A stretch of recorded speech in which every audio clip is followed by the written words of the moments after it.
अच्छा जी, एवरीबॉडी जल्दी से ज्वाइन कर लें। आई एम सॉरी, वो टाइम की तरफ मेरा ख्याल नहीं था। अ,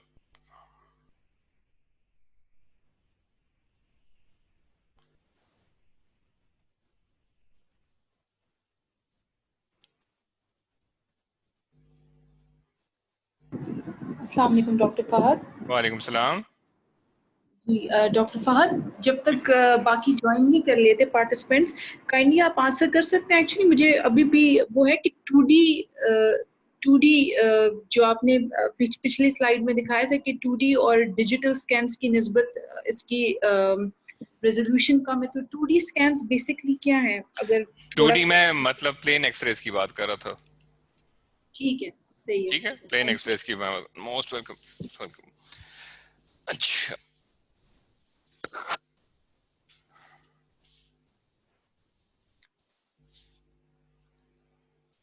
and by special resolution, doctor Ayesha I think आप थी शायद, तो बाय स्पेशल रेजोल्यूशन आई मेंट कि वो जो इमेज जितनी क्लियर और डिटेल्ड नहीं होती, मैं उसके सेंस में बात कर रहा था कि आपको लगे जब भी आप सीबीसीटी देखते हो आपको इमेज उतनी क्लियर सी नहीं लगती। लाइक इसकी इस तरह की मैं एग्जांपल आपको दे दूंगा, जैसे पुराने आजकल के ज़माने में you have 4K videos, 8K videos, blue रे में मूवी निकल के आ गई है ना, तो उसमें इमेज बहुत ही क्लियर होती है। बंदे की अगर दाढ़ी है उसमें हर एक बाल आपको नजर आ रहा होता है। लेकिन जैसे पुराने जमाने में फिल्में होती थी, डीवीडी पे निकलती थी, सीडी पे निकलती थी, उसमें इमेज क्वालिटी इतनी अच्छी नहीं होती थी।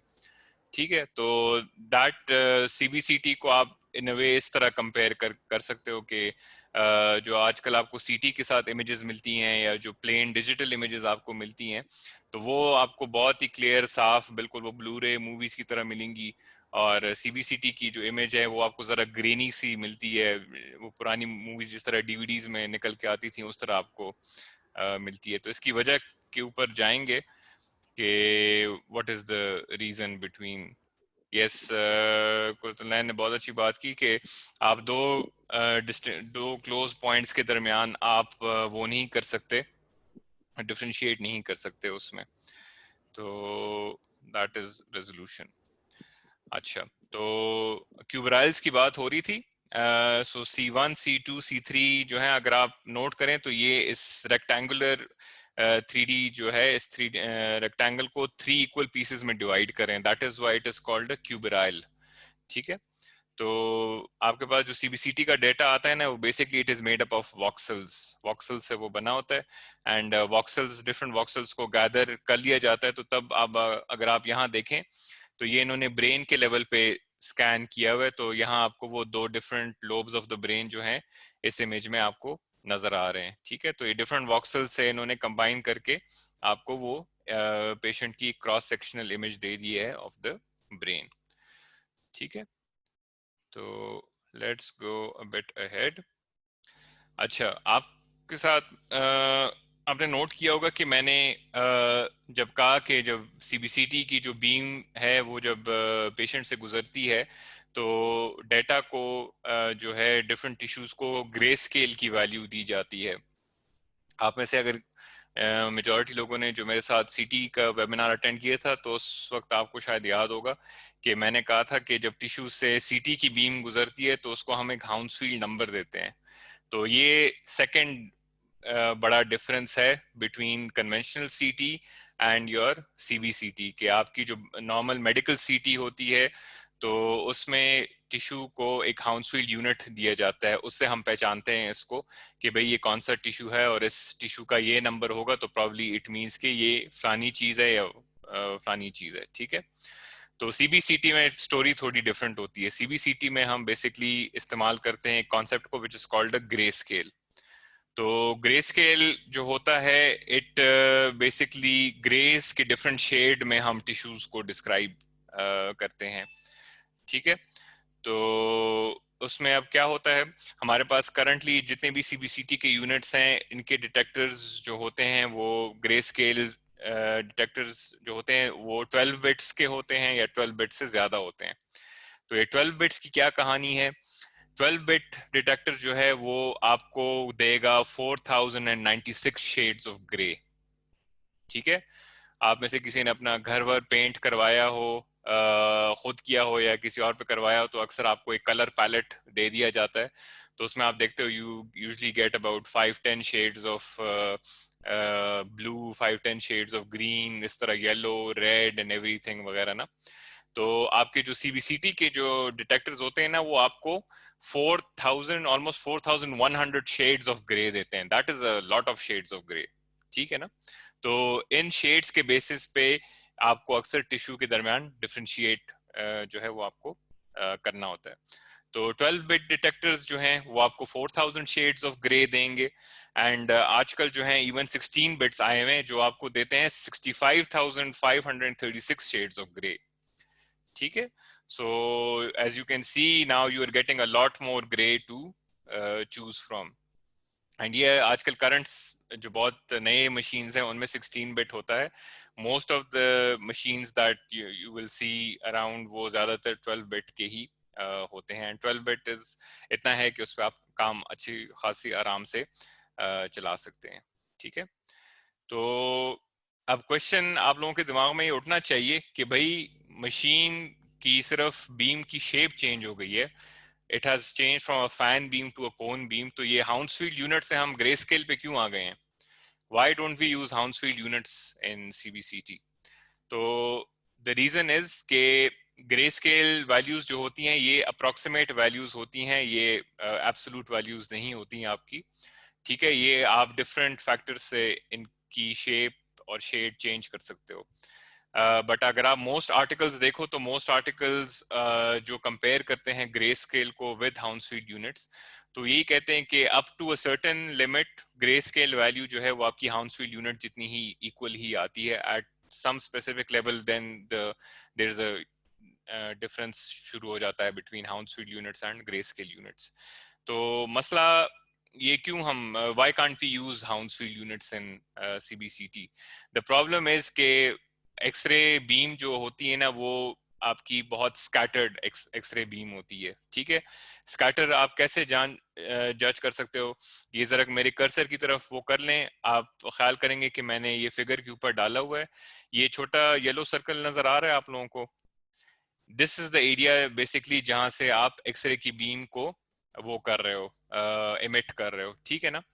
तो अब ये नोट करें कि इसकी हाइट और विड्थ वो फैन बीम सीटी से कितनी ज्यादा बड़ी है? बड़ी है ना। इट्स विड्थ में भी विड्थ में शायद छोटी होगी लेकिन लेंथ में बहुत ज्यादा बड़ी है, ठीक है ना। तो इसमें आपकी एक्सरे अगर आप चाहते हो कि वो आपको एक अच्छी इमेज दे या टिश्यू की बेस्ट रिप्रेजेंटेशन दे, तो उस एक्सरे बीम को चाहिए कि वो टिश्यू को बिल्कुल 90 डिग्री पे हिट करे या बिल्कुल स्ट्रेट हिट करे, ठीक है ना। तो आप में से किसी ने मेरे अगर क्या कहते हैं पेरिपेकल एक्सरेज या पैरेललिंग टेक्निक वाले जो फ्री वेबिनार्स मैंने किए थे, अगर वो आप में से किसी को याद हो, तो मैंने आपको पैरेललिंग टेक्निक और बाइसेक्टिंग एंगल टेक्निक बताई हुई थी। तो उसमें अगर आपको याद हो कि आई टोल्ड यू कि द बेस्ट एक्सरे टेक्निक वो है जो एक्सरे बीम्स को बिल्कुल एट 90 डिग्री through the tissue of interest के थ्रू पास करवा दे। That is the best technique and that is the most representative technique, ठीक है। इसमें अगर आप नोट करो तो ये अभी मेरे कर्सर को जरा अगर फॉलो कर लें, ये बीम जो है ये स्ट्रेट जा रही है, this is not going straight, ठीक है। स्ट्रेट तो तब होती कि यहाँ से स्टार्ट हो रही है एंड ये यहाँ से बिल्कुल सीधी आके नीचे आ रही होती है, लिप्स एरिया में आके हिट कर रही होती, ठीक है। तो ये एरिया जो है ये तो लिप्स के एरिया को हिट ही नहीं कर रहा, ये तो जाके चिन के एरिया में हिट कर रहा है। तो there is a lot of divergence in the X-ray beam, ठीक है। तो इस डाइवर्जेंस की वजह से हम हाउंसफील्ड यूनिट्स जो हैं एब्सोल्यूट हाउंसफील्ड यूनिट्स उनको हम सीबीसीटी में नहीं इस्तेमाल कर सकते, ठीक है, due to the X-ray scatter. दूसरा मेन डिफरेंस जो है आप इसकी वजह से आता है कि आपकी सीटी मशीन जो है वो ज्यादा किलो वोल्टेज पे चलती है और सीबीसीटी जो है वो निस्बतन कम किलो वोल्टेज पे चलती है। तो इसकी सिग्निफिकेंस क्या है? जितनी एक मशीन कम किलो वोल्टेज पे चलेगी उतनी ही कम रेडिएशन वो प्रोड्यूस करेगी। तो आपने अक्सर सुना होगा कि भाई पेशेंट का एक सीबीसीटी करवाते हैं instead of a CT, and the justification is given कि वही CBCT machines give a lower radiation dose to the patient, ठीक है। So this comes primarily from this fact कि आप एक you are using a smaller kilo voltage. तो जब आप एक छोटी वोल्टेज इस्तेमाल करोगे तो ऑब्वियसली आप इतनी ज्यादा पावरफुल एक्सरे बीम्स जनरेट नहीं कर पाओगे, ठीक है। तो the X-ray beams that you will generate, they will be less powerful, तो obviously they will not transfer that much radiation dose or that much energy to the patient, ठीक है। So एक ये रीजन होता है। दूसरा ये कि आपने नोट किया होगा कि एक फील्ड ऑफ व्यू या रीजन ऑफ इंटरेस्ट का एक कॉन्सेप्ट होता है इन सीबीसीटी जो सीटी में नहीं होता। सीटी में अगर आपको याद हो तो हम बस एरिया डिफाइन कर लेते हैं कि यार मुझे let suppose base of skull से लेके थोरैसिक इनलेट तक सारा एरिया स्कैन कर दो या सारा फेशियल स्कल इसका स्कैन कर दो, ठीक है ना। सीबीसीटी में आपके पास ये एडवांटेज होता है कि आप इस एरिया के अंदर स्पेसिफिक पोर्शन को पिक कर सकते हो कि भाई मैंने इस एरिया को सिर्फ स्कैन करना है। लाइक आपको मैंने एग्जांपल दी कि स्मॉल फील्ड ऑफ व्यू जो है वो हम करते हैं फॉर अ स्मॉल डेंटोएल्व्यूलर सेगमेंट, मतलब आपने सिर्फ पोस्टीरियर मैक्सिलरी सेगमेंट को स्कैन करना है, बाकी एरिया हमें नहीं चाहिए, ठीक है। तो इवन दो आप बाहर के एरिया को नहीं ले रहे, स्टिल स्कैन वो होता है, तो उसका भी कुछ ना कुछ इफेक्ट इमेज पे आ जाता है, एंड उस इफेक्ट की वजह से भी आप जो है ट्रेडिशनल हाउंसफील्ड यूनिट्स नहीं इस्तेमाल कर पाते हो, ठीक है। So these are the main reasons why we use grayscale values and we are not able to use Hounsfield units for CBCT, ठीक है। तो इसमें अब अच्छा प्राइमरीली आपने डाटा कलेक्ट कर लिया, अब मैंने कहा था ना कि जब आप सारा डाटा ले लेते हो तो उसके बाद we do the last stage of the CBCT image acquisition which is called as secondary reconstruction. Secondary reconstruction में क्या होता है कि वो जो सारे वॉक्सल्स मैंने आपको दिखाए थे ना कि जैसे ये इमेज है, ये इमेज आपकी बन गई सीबीसीटी में, ठीक है।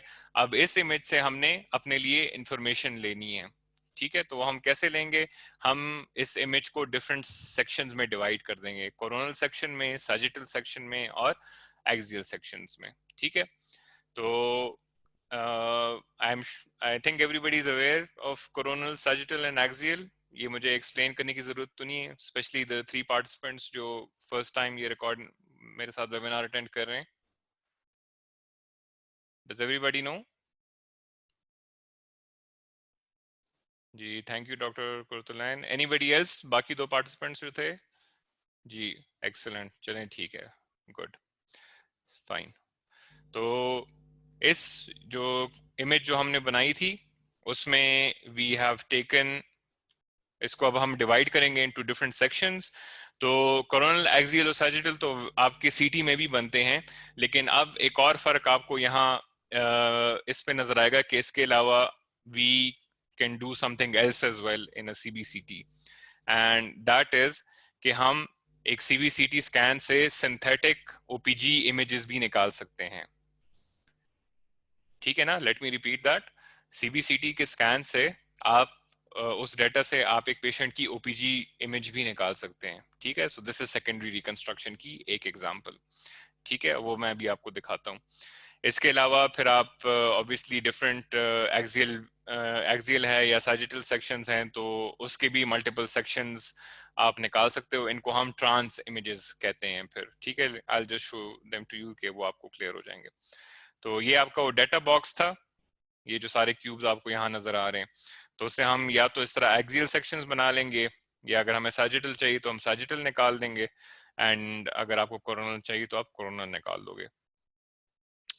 तो अब ये मैंने आपको उस वक्त कहा था कि जैसे आपको एक स्मॉल फील्ड ऑफ व्यू अगर चाहिए होता है ना, तो इट लाइक लेट सपोज आपको यहाँ ये सेकंड प्री मोलर है, फर्स्ट मोलर है, सेकंड मोलर है, आपको अगर सिर्फ इन एरियाज का वो चाहिए, स्कैन चाहिए, तो ये ऑप्शन आपके पास सीबीसीटी में होती है, ये आपके पास नॉर्मल सीटी स्कैन्स में जो मेडिकल सीटी स्कैन्स है उसमें नहीं होती। तो देखें आपके पास जो इमेज है उसमें ये सिर्फ ये डेंटोएल्व्यूलर सेगमेंट जो है वो आया हुआ है, ठीक है।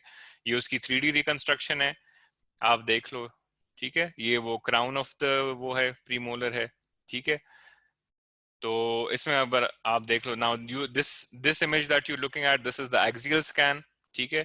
इसमें आप क्या अप्रिशिएट कर सकते हो कि भाई इस दांत में प्रॉब्ली रूट कनाल ट्रीटमेंट हुई भी है, एक इस रूट में हुई है, एक इसमें हुई है, ये तो प्रॉब्ली मुझे किसी और दांत का वो रूट लग रही है। खैर ये this is the mesiobuccal root of the first molar, ये सेकंड रूट है, इसमें देखें आपको वो वाइट ससील नहीं नजर आ रहा, वाइट कोन नहीं नजर आ रहा, तो प्रॉब्ली इट मींस कि ये शायद उनसे आरसीटी में रह गया था। एंड ये पैलेटल रूट में देख लें, this is your palatal root, ठीक है, और उसमें देखें this you can see a huge radiolucency surrounding this root. एक दूसरी इमेज में नीचे सैजिटल व्यू में आके देख लेते हैं, दिस इज वही पैलेटल रूट है, इसके इर्द गिर्द देख लें, आपको यहाँ अच्छी खासी वेल डेवलप्ड रेडियोलुसेंसी आपको नजर आ रही है, ठीक है, and same goes for here. तो this is what a small field of view looks like, ठीक है। अच्छा, तो आपके पास अभी अगर सीबीसीटी सॉफ्टवेयर हो आपके पास कंप्यूटर्स में, आई एम श्योर मेजॉरिटी लोगों के पास किसी एक कंपनी का तो होगा, तो उसमें आपके पास एक इमेज की ऑप्शन आती है, पैनोरामिक इमेजिंग, ठीक है। तो आपसे फिर पूछता है कि भाई आपको किन किन एरियाज का एक पैनोरामिक इमेज चाहिए होता है, तो वो आप उसमें वो कहते हैं कि आप वो लाइन ड्रॉ कर दो, कंप्लीट कर दो, तो आपकी मर्जी आपको कहाँ से कहाँ तक चाहिए वो। तो usually what people do is के सेंटर ऑफ द कंडाइल में एक डॉट रख देते हैं, फिर सेकंड डॉट जो है वो करोनॉइड में रख देते हैं, फिर into the middle of the third molar, and बाकी आपकी आर्च फॉर्म में वो कर देते हैं, ठीक है, सेंटर ऑफ द टीथ में, और फिर ऑपोजिट साइड पे भी, ठीक है।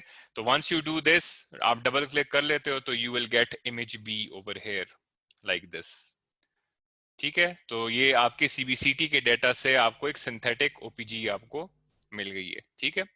अब अगर आपको सेंटर में नहीं चाहिए, आपको थोड़ा आपने this is not your area of interest, आप कह रहे हो कि नहीं मुझे ये मेंटल रीजन जो है सिम्फिसिस पैरासिम्फिसिस ये आपने देखना है, तो आप इन डॉट्स को सिर्फ थोड़े यहाँ आगे की तरफ पुल कर दोगे, यहाँ रख दोगे, इस डॉट को यहाँ रख दोगे, इस डॉट को यहाँ रख दोगे, and then you will double click again, तो आप देखें अब आपको पोस्टीरियर मैंडिबल जो है वो नजर नहीं आ रहा, ठीक है, वो आपने कट कर दिया है, और इसमें आपको मेंटल एरिया और ये सामने वाला जो पोर्शन है वो आपको ज्यादा क्लियर इसमें नजर आ रहा है, ठीक है।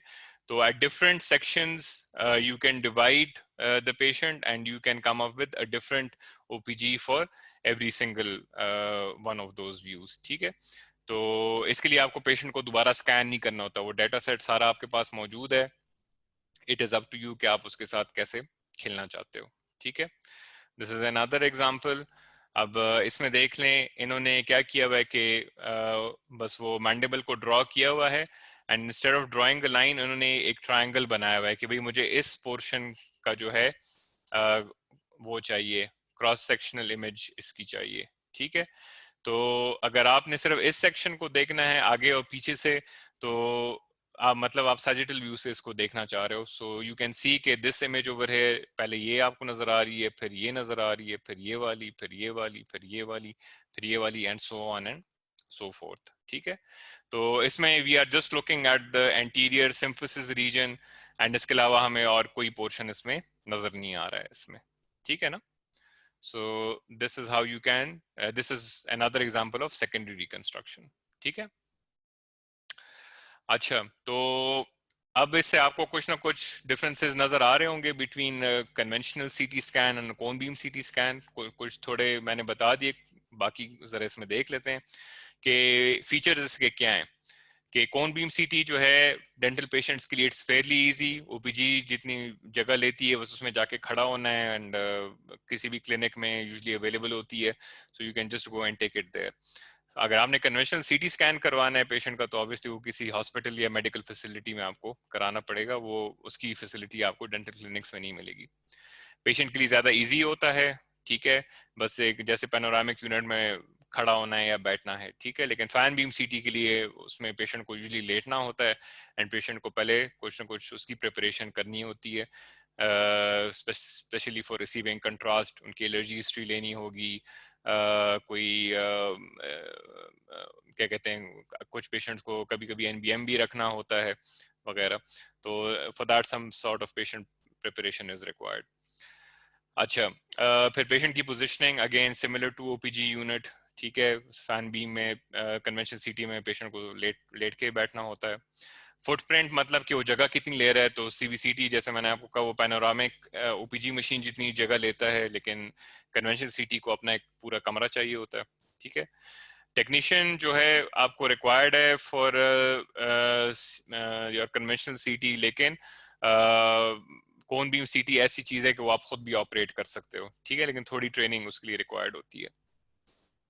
अच्छा, कन्वेंशनल सीटी स्कैन जो है एक अच्छी खासी बड़ी भारी सी मशीन है, तो उसके लिए अगर आपने उस पे फर्श पे टाइल्स वगैरह लगाए हुए हैं तो एक्सपेक्ट के वो जब इंस्टॉल कर रहे होंगे आपकी सीटी मशीन तो टाइल्स वगैरह टूटेंगे आपके, तो for that you have to strengthen the floor. लेकिन इस टाइप की कोई चीज आपको उसके लिए नहीं चाहिए होती for your conventional for your sorry cone beam CT scan, ठीक है। स्पेशल इलेक्ट्रिकल रिक्वायरमेंट्स ऐसी कोई नहीं है फॉर सीबीसीटी, लेकिन कन्वेंशनल सीटी के लिए हैं, ठीक है। बाकी स्पेशल रेजोल्यूशन जो है वो उससे आप कम भी ले सकते हो एज कम्पेयर टू सीटी। आप देख लो इसमें 0.076 रेजोल्यूशन है, और सीटी जो है उसमें 0.35 है, ठीक है। अब आप फिर इसमें सोच रहे होगे कि भाई डॉक्टर फाद ने तो कहा था कि स्पेशल रेजोल्यूशन सीबीसीटी की खराब है as compare even to conventional images, तो इसमें तो यहाँ कुछ और बात हो रही है। तो I will come to this जब हम आर्टिफैक्ट्स डिस्कस कर रहे होंगे ना, कि सिर्फ वॉक्सल साइज जो है या स्पेशल रेजोल्यूशन जो है वो सिर्फ उस पर डिपेंड नहीं करती, बाकी चीजें भी जो है आपकी इमेज क्वालिटी को वो करते हैं, डिस्टर्ब करते हैं, ठीक है। अच्छा, स्पेशल रेजोल्यूशन ये कहते हैं कि बेस्ट है, but again I will tell you कि वाई इसमें मसले क्यों आते हैं, ठीक है। तो इसमें आपकी रेजोल्यूशन जो है अभी तक सिर्फ 16 बिट तक गई हुई है सीबीसीटी में, लेकिन आपकी जो फैन बीम सीटी है या कन्वेंशन सीटी जो है इसमें बात 16 बिट से काफी आगे तक निकल के गई हुई है। Radiation dose is obviously less as compare to your conventional CT, specially अगर आप एक छोटा फील्ड ऑफ व्यू कर रहे हो, लेकिन सीटी में ऑब्वियसली आपका डोज ज्यादा होगा। अच्छा, CBCT is obviously less cheaper as compared to your conventional CT scan.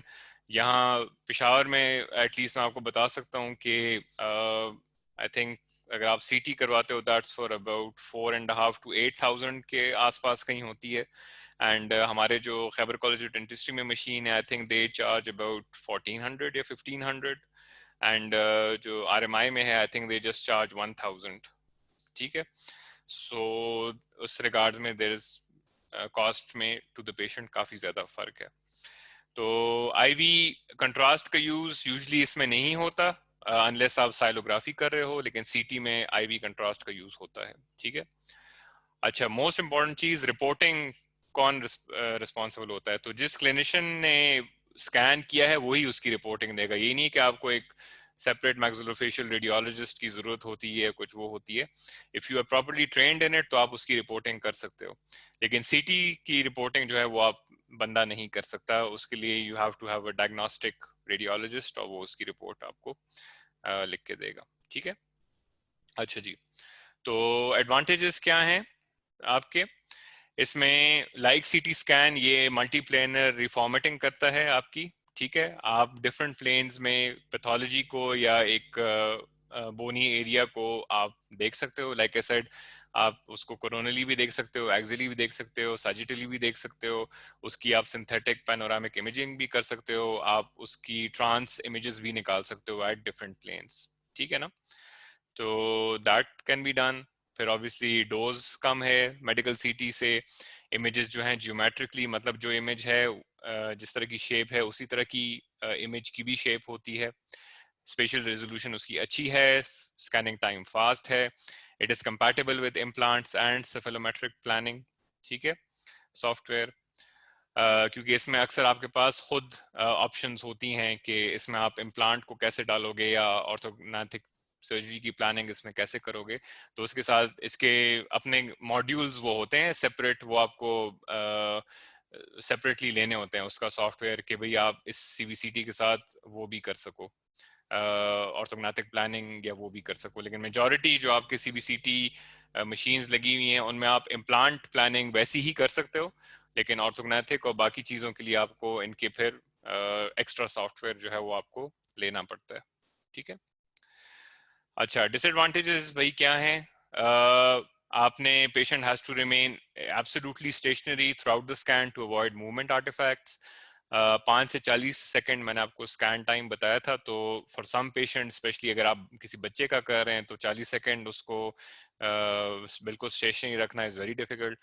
फिर अगर कोई इस तरह अडल्ट पेशेंट है जिनको probably due to any medical condition या वैसी ही एज की वजह से they can not stay still, तो उनके लिए दिस इज प्रॉब्लम के 40 सेकंड बिल्कुल स्टेशनरी खड़ा होना। ठीक है। अच्छा, स्पेशल रेजोल्यूशन जैसे मैंने आपको कहा प्लेन एक्सरेज के मुताबिक कम है, लेकिन इसको आप इंक्रीज कर सकते हो अगर आप किलो वोल्टेज ज्यादा कर दो या रेडिएशन डोज ज्यादा कर दो। ठीक है। सॉफ्ट टिश्यूज, इसमें आपके पास उनकी इमेजिंग बहुत ज्यादा बकवास होती है, इसमें आप सॉफ्ट टिश्यूज को अच्छी तरह अप्रिशिएट नहीं कर सकते हो। ठीक है। अच्छा, इसमें जो आपके मैंने आपको कहा ना कि सिंथेटिक आप ओपीजीज निकाल सकते हो, तो वो आपके कन्वेंशनल एक्सरेज के साथ ज्यादा मैच नहीं करते। तो हो सकता है कि आपकी कन्वेंशनल ओपीजी एक चीज कह रही हो, आपकी सिंथेटिक ओपीजी एक और चीज कह रही हो, तो इसमें आपने सिर्फ एक्सरे पे नहीं रिलाई करना होता इन फॉर्मुलेटिंग योर रिपोर्ट या फाइंडिंग्स। यू हैव टू क्या कहते हैं, पेशेंट साइन एंड सिम्टम्स और बाकी उन चीजों के साथ आपको कोरिलेशन करनी पड़ती है। ठीक है। अच्छा, now the main problem with this is कि आपके जो रेडियो डेंस ऑब्जेक्ट्स हैं like restorations, root filling materials वगैरह, वो एक इफेक्ट प्रोड्यूस करते हैं which is called beam hardening effect, और they also produce some other effects called streak and star effects, उसके बारे में अभी बात करते हैं। ठीक है। This is just a table showing कि आपके पास डिफरेंट एक्सरे एग्जामिनेशंस के साथ रेडिएशन डोज क्या होता है। तो इफ यू जस्ट कंपेयर, अगर आपका स्मॉल वॉल्यूम CBCT है दैट इज जस्ट 0.0097 से लेके 0.197 तक डोज होता है। तो if you compare this with a CT scan of the just maxilla and mandible, उसके कंपेयर्ड इसका डोज कितना कम है। ठीक है। तो और फिर CT एब्डोमेन के साथ देख लें, वो 5.6 है और दिस इज जस्ट बेयरली 0.197। ठीक है। एंड CT हेड भी अगर आप सिर्फ कर लो तो दैट इज 1.4, और फिर भी इसके कंपेयर्ड इसकी बहुत ज्यादा कम है। अगर आप लार्ज वॉल्यूम कर लो, लार्ज वॉल्यूम कहीं जाके 1 तक चला जाता है, लेकिन बाकी उससे अगर आप कंपेयर करो तो it is far superior in terms of giving the reduced amount of radiation to the patient. ठीक है। इन सम एस्पेक्ट्स आप इवन ये भी कह सकते हो कि इसका डोज जो है it is hardly 4 times the dose that you give for a periapical radiograph. इसमें मैक्सिमम डोज देखें 0.022 है और इसका मैक्सिमम चला गया है 0.009, सॉरी ये 0.197 तक चला गया, तो मतलब प्रॉब्ली 8-9 टाइम्स ज्यादा डोज मिल रहा है as compared to just a single periapical x-ray. ठीक है। तो इंडिकेशंस क्या हैं आपके? आपने अगर एक टूथ को लोकलाइज करना है which is unerupted, for that you need a small FOV, तो उसके लिए आप कर सकते हो CBCT। आपने अगर एक्सटर्नल रिजॉर्प्शन चेक करनी है, वो आपको ऑब्वियसली प्लेन एक्सरेज पे नजर नहीं आएगी, तो for that you can go for a CBCT। आपने एक इम्पैक्टेड टूथ को लोकलाइज करना है जो आपको किसी बल्ज वगैरह से या उससे लोकलाइज आप नहीं कर पा रहे हो, उसके लिए आप कर सकते हो। क्लेफ्ट पैलेट के लिए भी आप कर सकते हो। and for planning complex orthodontic surgical procedures of the maxillofacial skeleton, उसके लिए आपको usually medium या large field of view चाहिए होता है. So assessment of periodontal bony defects and furcation lesions, periapical assessment, assessment of the root canal anatomy in multi-rooted teeth, planning surgical endodontic procedures, endodontic treatment complicated by resorption like perioendo lesions हैं या atypical pulpal anatomy है, कोई perforation हो गई है तो उसमें भी आप CBCT को यूज कर सकते हो। And assessment of dental trauma, अगर आप एक्सरेज पे आपको नजर नहीं आ रहा बट स्टिल पेशेंट की कंप्लेंट ऐसी है कि आप सस्पेक्ट करो शायद रूट फ्रैक्चर हो, even for that you can go for a CBCT। फिर थर्ड मोलर्स की असेसमेंट अभी आप कर सकते हो where you suspect an intimate relationship with inferior alveolar canal, उसके लिए आप कर सकते हो। अनइरप्टेड टीथ ऑलरेडी हो गया। फिर इम्प्लांट प्लेसमेंट से पहले एंड बाद में दोनों में आप सीबीसीटी इस्तेमाल कर सकते हो। You can do it for assessing pathological lesions, जिन्होंने शायद बकल या लिंगुअल कॉर्टेक्स को परफोरेट कर दिया होगा, क्योंकि you can not appreciate that on a plain X-ray, तो उसके लिए आप कर सकते हो। फेशियल फ्रैक्चर्स के लिए भी you can also do it, and orthognathic surgery तो ऑलरेडी कवर हो गया, एंड टीएमजे जॉइंट की असेसमेंट के लिए भी you can also do it. ठीक है। अच्छा, यहाँ एक क्वेश्चन आया, सॉरी जस्ट मेरा भी ख्याल हुआ है कि does 0.076 mm voxel mean small FOV and if so they are of the highest quality? नहीं, ये voxel का आपको बता रहा है। FOV जो है वो आई थिंक आगे एक स्लाइड है कुरुतुलैन, उसमें आपको नजर आ जाएगा कि मेरा फील्ड ऑफ व्यू से क्या मतलब था। Field of view is in centimetres, ये मिलीमीटर्स में है। ठीक है, दैट इज समथिंग डिफरेंट। ठीक है, तो यस, एंड एक और वो भी था कि yes we can use CBCT for bone resorption assessment, yes उसके लिए भी हो सकता है। ठीक है, बेसिकली क्रुजलैंड में आपको इसमें सिंप्लीफाई कर देता हूँ। वॉक्सल साइज आप जितना रिड्यूस करोगे उतना ही आपकी रेजोल्यूशन अच्छी हो जाएगी, उतनी पिक्चर आपको ज्यादा क्लियर नजर आएगी। ठीक है, फील्ड ऑफ व्यू जो है, field of view just means कि आप कितने एरिया को स्कैन कर रहे हो। ठीक है, तो दैट फील्ड ऑफ व्यू हो सकता है कि आप लार्ज फील्ड ऑफ व्यू भी रखो और वॉक्सल साइज भी आप कम रखो, कि आपने चाहते हो कि ज्यादा एरिया आपने स्कैन करना है और उसको वो आपको ज्यादा से ज्यादा क्लियर नजर आए। So for that it means कि you are going for a large field of view with a small point voxel size. ठीक है, तो these two are not inter related और इंटरडिपेंडेंट। ठीक है, अच्छा, and lastly you can also use it for assessment of the bony walls of the maxillary sinus। ठीक है, तो ये वो टेबल है जिसकी मैं बात कर रहा था। आप लेट्स सपोज असेस करना चाह रहे हो कि भाई आपको कितना फील्ड ऑफ व्यू चाहिए एंड वॉक्सल साइज आपका यूजुअली कितना होना चाहिए। तो अगर लेट्स सपोज आप इम्प्लांट कर रहे हो, इम्प्लांट में आपने ग्राफ्ट लगाना है, तो ग्राफ्ट आपने देखना है कि इम्प्लांट्स के लिए यूजुअली हम रेमस या आपके सिम्फिसिस से ग्राफ्ट लेते हैं। So for that usually you need a medium FOV which is 8 by 8 centimetres. ठीक है, और उसकी स्पेशल रेजोल्यूशन हमने फिर 0.3 mm जो है वो यूजुअली रखी होती है। अगर आप लेट सपोज रेमस से ले रहे हो तो हमें ऑलमोस्ट सारा मैंडिबल तो डेफिनेटली चाहिए होगा, तो for that you need a 10 by 5 centimetre field of view. ठीक है, अगर आप सिर्फ साइनस फ्लोर कर रहे हो तो वो स्मॉल कैटेगरी में आता है। For that you just need a small FOV which is 5 by 5 centimetres. अच्छा, लेट्स सपोज आप ग्राफ्ट नहीं कर रहे हो, आपने मल्टीपल साइट्स पे सिर्फ इम्प्लांट्स लगाने हैं इन बोथ जॉज, तो फिर you need a medium FOV which is 8 by 8 centimetres and a similar voxel size. ठीक है, अगर आपने नहीं सिर्फ एक जॉ में इम्प्लांट लगाने तब भी यूजुअली हम मीडियम एफओवी ही करते हैं व्हिच इज 10 बाय 5 सेंटीमीटर्स में। ठीक है, सिंगल साइट अगर है इम्प्लांट आप लगा रहे हो, सिंगल साइट के लिए usually we need a small FOV. ठीक है, unerupted teeth again small FOV, endo आप कर रहे हो you need a small FOV. ठीक है, and if you require high spatial resolution, अब ऑब्वियसली एंडो में अगर आप वो एक्स्ट्रा कनाल ढूंढ रहे हो तो you need the best possible resolution ताकि वो कनाल आपको नजर आ जाए। हो सकता है वो कैल्सिफाइड हो सकता है वो बहुत ज्यादा छोटी हो, as usually the accessory canals are. तो उसमें हमें रेजोल्यूशन जो है फिर 0.076 तक चाहिए होती है। ठीक है, which is a lot smaller than your 0.3 mm। ठीक है, तो इस केस में फील्ड ऑफ व्यू आपका छोटा है, but since you need more resolution तो इसमें आपको फिर पेशेंट को रेडिएशन डोज ज्यादा देना पड़ेगा to achieve such a small voxel size. ठीक है, अच्छा जी, so coming to the contraindications.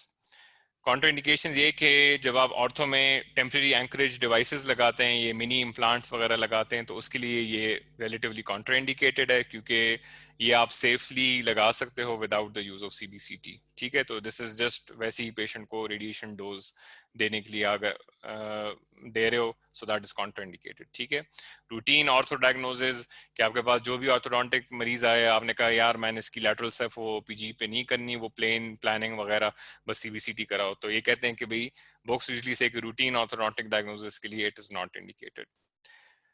इसलिए इसी तरह diagnosis, routine diagnosis of dental caries के लिए and routine imaging of periodontal support के लिए, रूटीन डायग्नोसिस ऑफ पेरिएपिकल डिजीज, क्योंकि ये ऐसी चीजें हैं कि आप मल्टीपल प्लेन एक्सरे टेक्निक्स से ये इंफॉर्मेशन आप फिर भी ले सकते हो, ठीक है। सो दैट्स व्हाई प्रिंसिपल होता है ऑफ रेडियोलॉजी के as low as reasonably achievable या रीजनेबली पॉसिबल, अलारा प्रिंसिपल या अलैप प्रिंसिपल इसको कहते हैं।